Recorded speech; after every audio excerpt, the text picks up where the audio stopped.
Salut!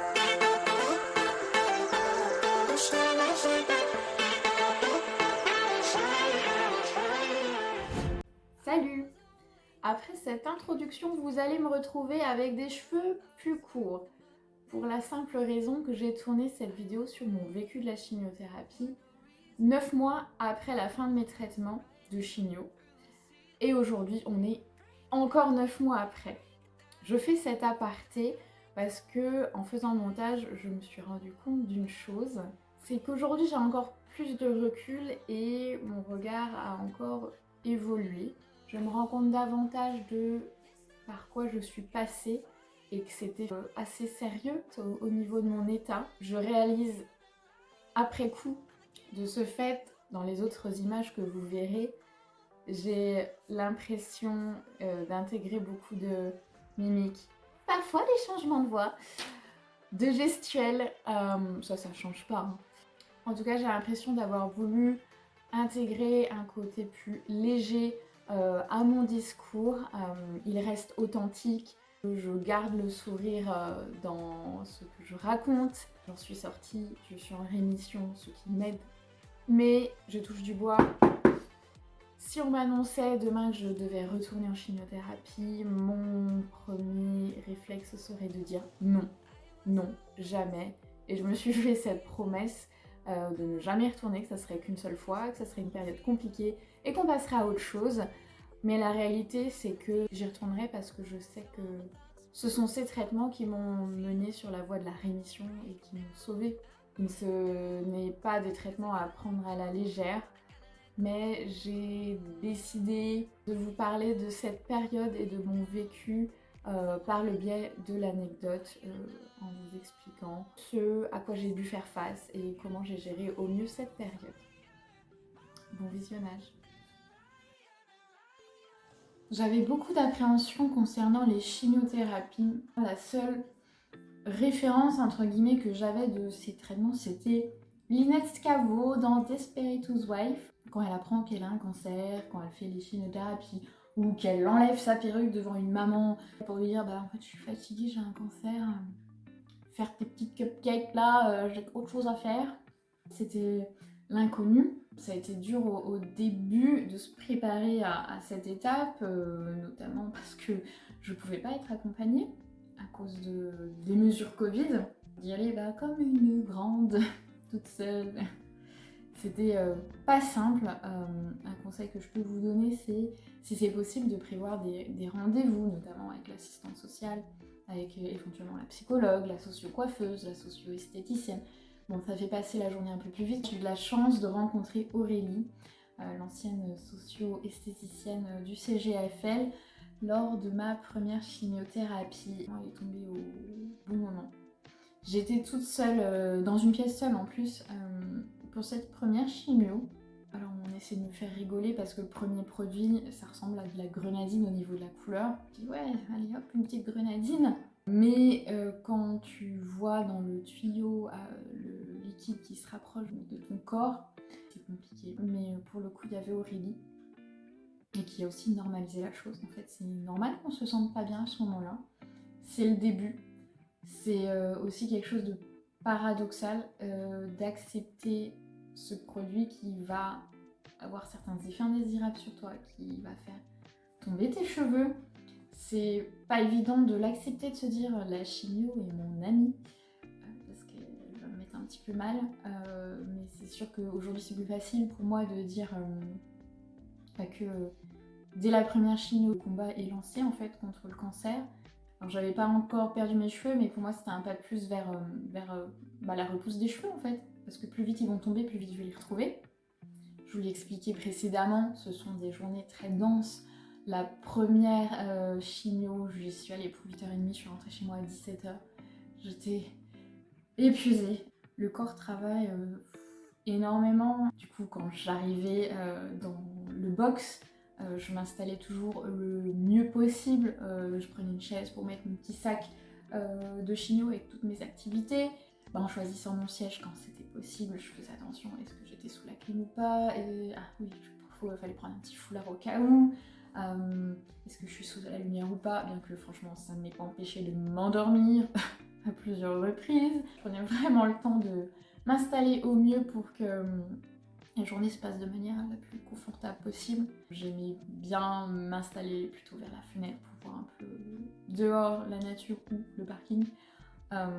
Mais il y a eu des moments de moins bien où en plus je me retrouvais dans une salle, alors avec des fenêtres mais qui donnaient sur un couloir ou un escalier. Et je sais qu'il y a une fois où j'étais vraiment moralement pas bien, rien pouvait compliquer la chose et appesantir encore et encore ces journées. Donc ouais, je m'étais permis une fois de demander s'il y avait une place dans une salle avec fenêtre. Dans ces moments-là, le savoir-vivre est vivement apprécié. Vous êtes seul dans ce combat, enfin c'est le vôtre, personnel, mais vous vous retrouvez avec des personnes voilà, qui sont aussi en chimiothérapie, avec leur histoire, leur parcours. Des émotions peuvent transparaître. Il y a juste une fois où j'ai été un peu face à une personne, je pense, en début de traitement, et qui a géré la chose plutôt avec de la colère. Je suis là, moi aussi, j'aimerais être ailleurs, hein. Vraiment, vraiment. Plus dans la colère, un peu d'agressivité.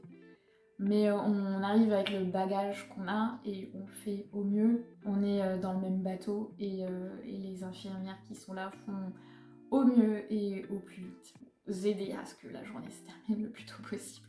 Alors justement, le fait de ne pas être seul, ça peut être un moment où on peut discuter. Alors certains pourraient être à l'aise de parler de la maladie, quant à d'autres, on parle pas plus que ça, ou d'autres vont parler d'autres choses, des personnes qui sont renseignées sur les demandes de RQTH, par exemple reconnaissance en tant que travailleur handicapé. C'est aussi le moyen de partager aussi ses bonnes adresses pour perruques, soins, enfin les choses qui font du bien, les repas, les recettes, enfin toutes les portes sont ouvertes, c'est adapté à vous et aux personnes avec qui on partage ce moment et cette chambre. Hein. Je vous ai parlé plutôt des repas qui étaient prévus, c'était bon. C'était pas vraiment le souci pour moi. Mais comme ça tombait tous les vendredis, je pense qu'il y a quand même le côté culturel du vendredi saint, il y avait toujours une option poisson. Et je vous avoue que ça m'a marqué olfactivement parlant, je pense, et psychologiquement. J'ai dû faire un lien parce qu'aujourd'hui, le poisson, je ne peux plus vraiment. Pas les sushis, heureusement, je suis sauvée. Mais là, rien que d'y penser, je suis un peu barbouillée. Après, clairement, au fur et à mesure des séances, je mangeais ce que je pouvais, ce que je voulais, je me forçais pas. Le choix permet aussi d'éviter voilà, que je me retrouve avec du poisson dans mes légumes. Mais on choisit pas non plus ce que nos voisines prennent. Donc après mes journées de chimiothérapie, je rentrais chez moi. Autant dire que je faisais plein de choses avant de m'asseoir parce que je savais que j'allais pas me relever tout de suite. J'approchais du canapé une chaise sur laquelle je mettais de l'eau, de quoi manger, livres, chargeur, ordi, téléphone. Je mettais tout ce dont j'avais besoin à proximité du canapé. C'est vraiment une journée lourde et très fatigante. Et certaines fois, là où c'était le plus dur, je me suis retrouvée où... Et ben là, c'est l'esprit, là, il faut trouver le courage de se lever pour faire à manger. Parce que mon compagnon n'était pas tout le temps là. Donc c'est bien quand il est là, ça me sauvait, mais il y a des soirs où j'étais toute seule. Et c'est là où les chats c'est bien, du coup, parce que à 17h30, s'ils mangent pas et que jusqu'à 19h, 19h30, j'arrive pas à sortir du canapé, et ça miaule, ça miaule, ça miaule. Et je veux pas qu'ils meurent de faim, donc à un moment donné, je trouvais la volonté, la force de me lever du canapé, mais ça a pu être à certains moments un combat. Autant vous dire que pour mes premières chimios très lourdes, donc toutes les 2 semaines, j'étais très fatiguée les 3-4 premiers jours où je restais chez moi. Après, au bout du 4e jour, je pense que je marchais un peu dehors. Et c'est après le 5e jour que je me permettais de reprendre le volant, de ne pas se mettre en danger non plus. J'ai eu besoin de identifier mes limites après le début des chimios. C'est me rendre compte de ce que je pouvais faire ou plus. Alors, je pense que c'est dur en temps normal et en tant que jeune femme de 28 ans à ce moment-là, c'est aussi dur de voir qu'il y a des choses que je ne peux plus faire en autonomie parce que j'ai plus l'énergie. Anecdote dont je vais rigoler aujourd'hui, mais c'était pas très intelligent. Je suis depuis un mois en arrêt, donc du diagnostic, de la préservation de la fertilité, de lancer les chimios. Je suis quelqu'un de plutôt active, je bouge, je fais des courses, j'organise des choses, je vais au sport. Et donc vendredi, je vais ma première chimio. Ça fout un coup quand même. Bon, repos samedi, dimanche, mais le lundi soir, j'ai sport. Je fais de la danse cardio, danse fitness. J'avais en tête de rester un minimum active, rien que pour voir des gens, parce que je bossais plus, donc socialement, ça fait quand même un coup. Je suis allée dans le plus gros centre commercial de Dijon, parce que j'aime bien faire du shopping et j'aime bien me promener avant d'aller au sport. Donc je reprends mes réflexes normaux, voilà, j'allais au boulot, je traînais le temps d'aller au sport vu que c'était plus tard, j'ai fait un peu pareil, sauf que en train de faire la queue pour aller dans des cabines d'essayage, là d'un coup je me suis sentie vraiment pas bien. J'avais peut-être trop chaud, bouffée de chaleur, j'ai commencé à avoir un peu les points noirs au niveau de la vue.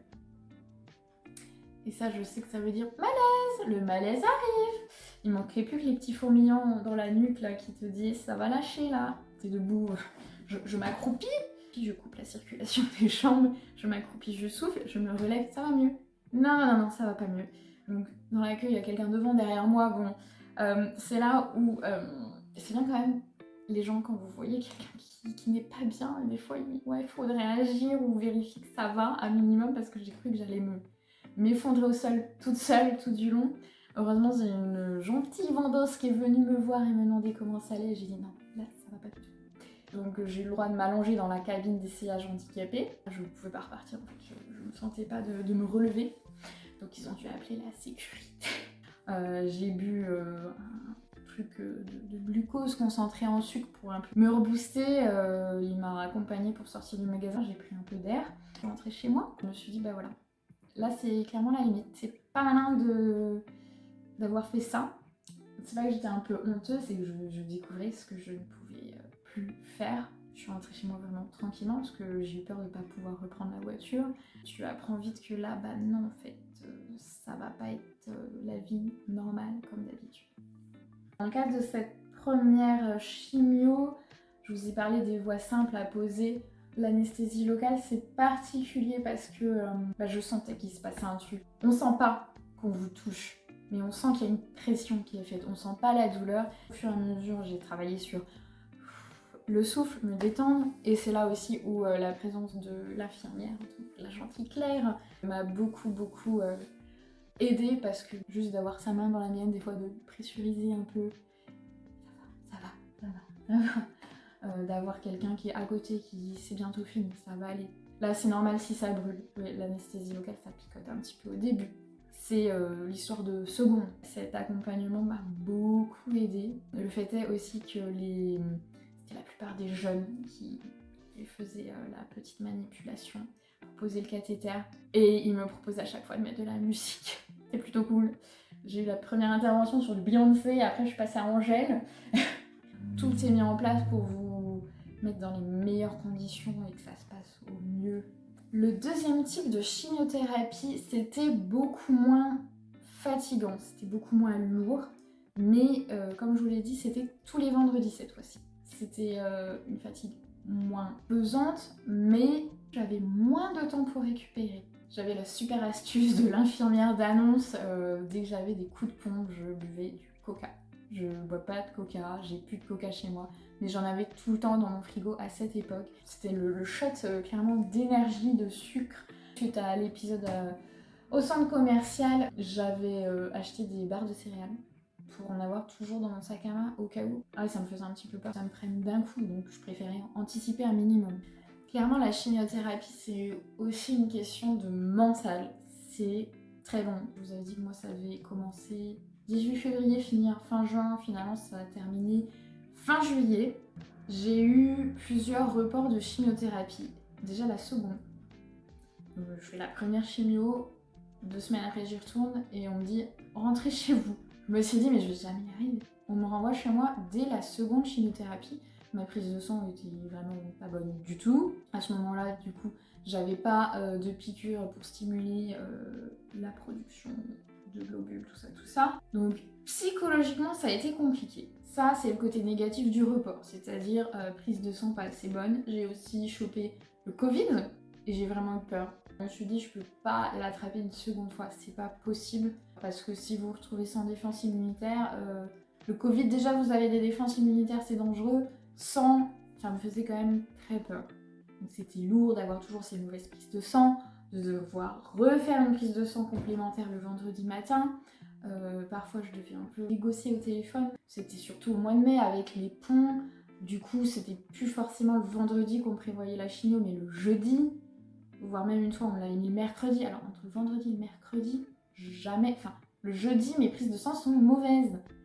Ça sert à rien que je vienne mercredi faire une chimio. Fallait un peu insister pour que le médecin revoie le dossier et acte que non mais là oui, ça va pas le faire. Ils entendent, on va pas vous contraindre si ça ne va pas, si vous êtes malade, enfin c'est pas possible. Et l'inverse aussi, c'est que j'avais une oncologue très à l'écoute. Je voulais participer aux événements de vie normaux qui se passaient autour de moi, notamment un mariage, un enterrement de vie de jeune fille. On avait fait le nécessaire pour la veille du départ surprise pour un EVJF de ne pas me programmer une chimiothérapie. Faire le nécessaire pour que ça tombe bien et ne pas m'empêcher de vivre quand je pouvais après vivre une vie normale. C'est vraiment une période pas évidente, faut être bien entouré, le moral faut tenir même si il y a des moments où on n'est pas bien. Et c'est comme ça, on a le droit, faut à chaque fois remettre le contexte, c'est pas simple ce qu'on vit.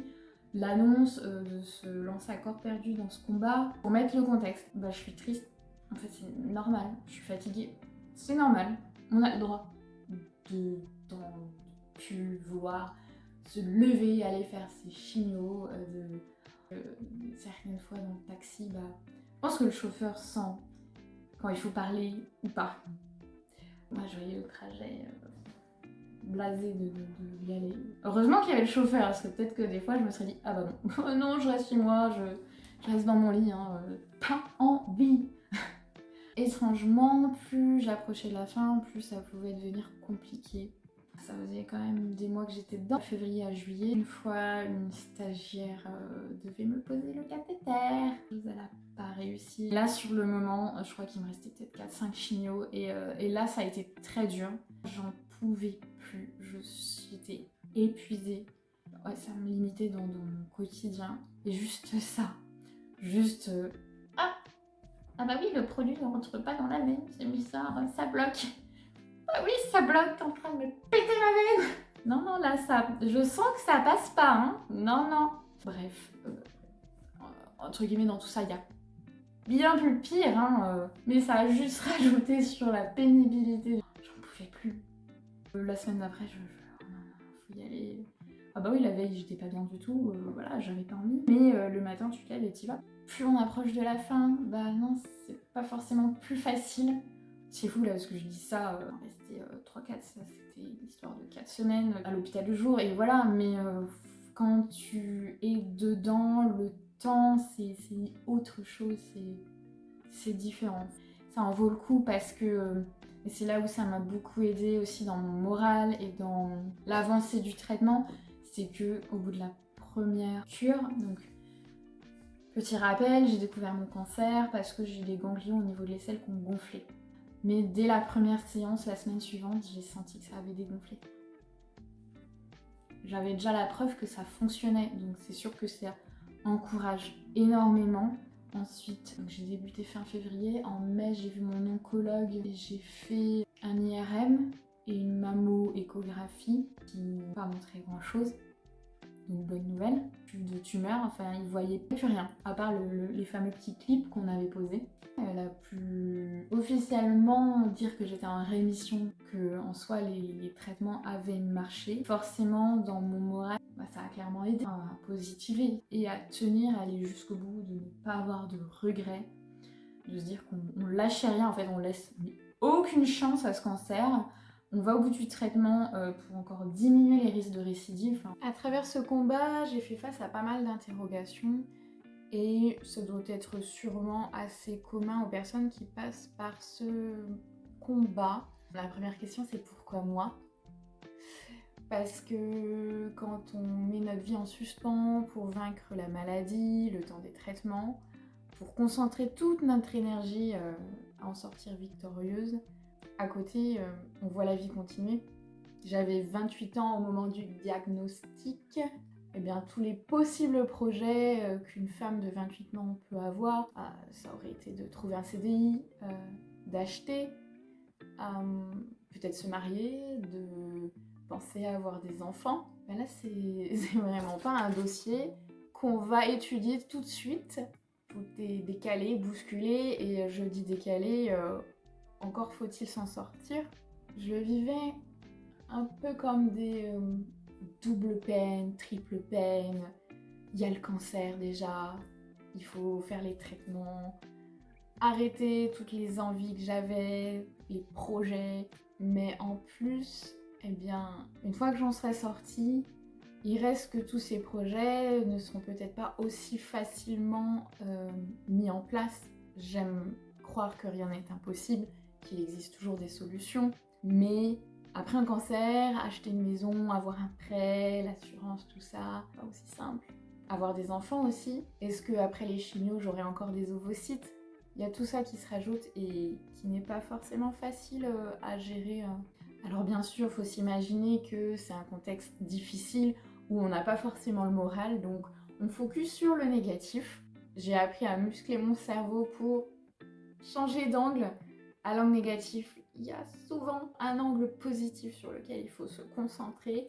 Alors j'ai de la chance parce que mon oncologue m'avait dit qu'elle allait faire le nécessaire pour que je vive le plus normalement possible pendant les traitements, et j'ai l'impression que ça a été le cas. Dans les grandes lignes, je me considère assez chanceuse. J'ai pu maintenir un maximum d'aller à la danse, de voir des amis, de m'entourer, de manger, prendre plaisir à manger, ce qui ne me semblait pas gagner, d'aller à des événements de vie, de sortir. Bien que parfois, il y a la limite de l'énergie, des effets secondaires, et il fallait apprendre à dire non, ce qui n'est pas forcément évident, mais la priorité c'est soi. J'avais aussi beaucoup en tête cette notion de perte de temps. Je vais perdre 1 an, 2 ans, le temps de m'en remettre. Ça décale pendant 2 ans tous mes projets. 28 plus 2, ça fait 30. Je vieillis. Il y avait cette notion de perte, en fait, de perte de temps à cause du cancer. Et avec le recul, j'ai changé cet état d'esprit en cours de traitement. Je me suis rendu compte que c'était, ok, une perte de temps, bah oui, j'ai pas le CDI, j'achète pas la maison demain, etc. Mais à côté, j'ai pas mal entendu le fait que les épreuves peuvent être comme des accélérateurs de vie. Et c'est un peu le sentiment que j'ai. Ça n'engage que moi. Au niveau de l'état d'esprit, même je dirais au niveau de la personnalité, au niveau des projets, de ce que j'osais pas faire et ce que je fais aujourd'hui. Il y a 2 ans, on m'aurait dit que je parlerais à une caméra et que je posterais sur les réseaux sociaux, je vous aurais absolument pas cru. Impossible. Moi, je verrouille tout en fait, je me protège. Peut-être qu'on perd du temps sur certaines choses, mais en tout cas, j'en ai gagné sur d'autres. Il y a des moments où j'étais épuisée et ben ça restait du Netflix and chill, où je ne faisais pas grand chose, mais c'est essentiel de se reposer, d'avoir des moments de décompression, de s'y retrouver, parce qu'il faut maintenir quand même l'énergie sur tout ce marathon. Et déjà 5 mois de chimio c'est long, on rajoute opération, rayon, faut être un minimum réaliste. Mais par contre, quand ça allait, vraiment, je me mobilisais sur la reprise de la lecture. Ça m'avait tellement manqué. L'écriture, j'ai pris des cours de couture, j'ai pris des cours de chant. J'ai ouvert cette page quand j'avais davantage d'énergie de retour. J'ai fait tellement de choses où j'ai axé sur le plaisir, se faire plaisir. Parce que dans ces moments-là, c'est hyper essentiel. On peut pas être juste dédié au combat, chimio, chimio, chimio.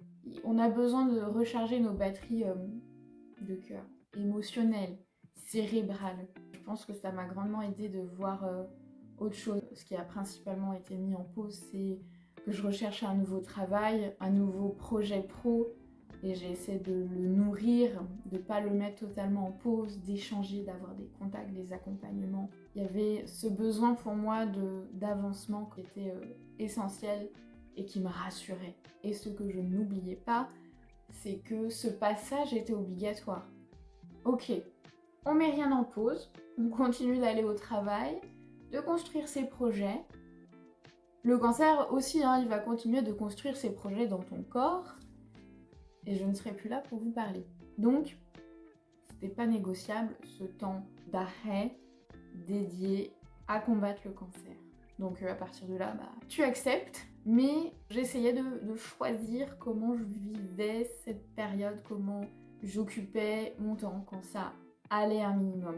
Je reprends la lecture, je reprends des activités créatives, je m'anime, je retrouve vie. Bref, ça fait... Ah, ça sort tout seul. Je me nourris de choses qui me font du bien. Et je garde vie, je retrouve vie. C'est chouette à entendre. Pardon. Mais en tout cas, je me laisse pas abattre. T'inquiète que le cancer, il veut... Non, pas question. Pas question. Je divague, je voulais faire beaucoup plus court que ce que j'avais fait dans la vidéo que j'ai tournée il y a 9 mois. Je suis en train de partir en live, c'est pas possible. Tout ce que je veux vous dire, c'est que c'est pas surprenant aussi qu'à l'issue de ce combat, on se sente changé.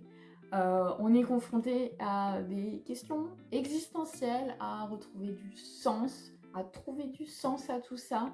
On change d'état d'esprit. On revient à l'essentiel en fait.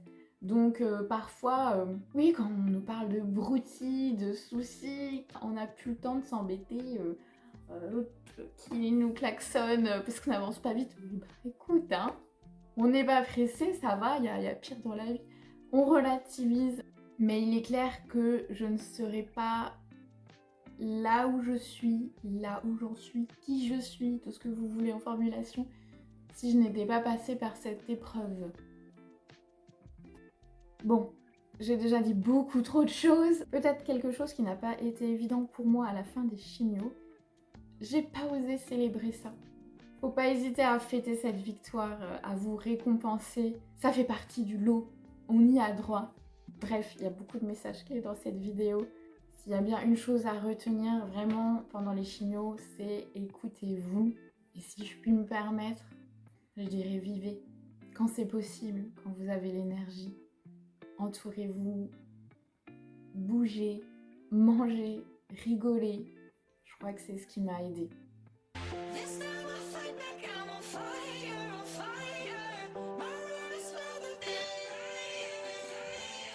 I'm a king of the jungle. Oh, oh,